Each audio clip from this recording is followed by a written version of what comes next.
I think that the Wes Anderson crew had been working with someone who had a really, really solid calligraphy background. And Wes, as you can imagine, has an extremely specific vision about what he wants to happen. Right. And I think that that person might not have been able to bend their abilities into his vision. Right. And so I got hooked up with the project because one of his producers had been, like someone on their art team had recommended me to one of the producers. And so we did a little testy in the beginning, and then it was just me and Wes emailing each other.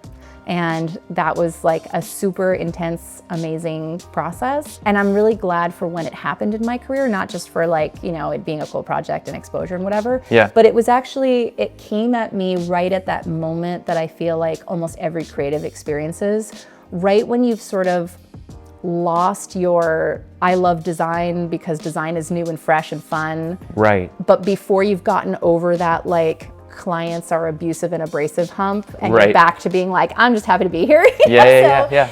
If you approach every project that you have as a grateful collaboration with someone that you trust, who you feel is an expert in whatever it is they're trying to communicate through you, it just makes the whole process really fun for everybody.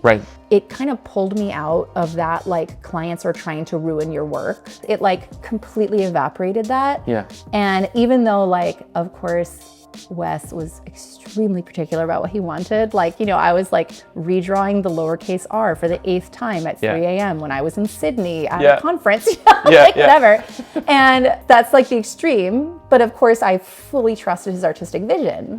And so I didn't come at it being like, you don't know what you're talking about, Wes Anderson. Like, I came at it being like, okay, I guess I just haven't nailed it yet, you know? And I think that after that project, every time I worked with a client, if they had feedback for me that I didn't agree with, I would be like completely open to being like, okay, I totally get that's what you think we should do. Let's figure out why you think that that's the right move, because I just really want to understand it, because I just want you to be happy.